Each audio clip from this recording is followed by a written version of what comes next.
open the page number 7.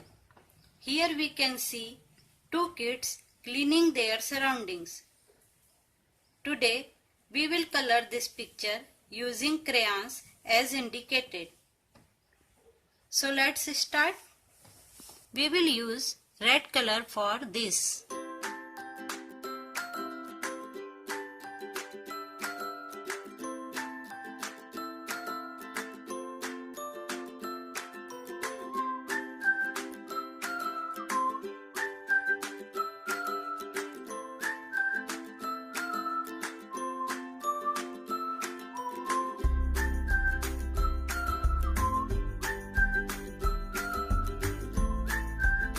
For house, we will use red color.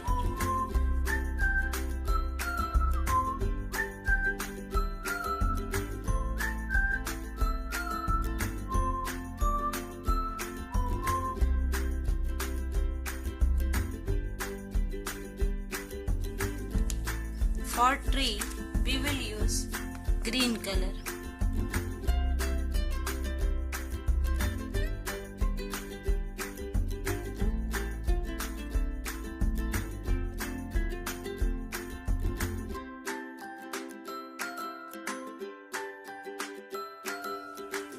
For trunk, we will use brown color. For pant, we will use purple color.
Now our picture is completed. So students,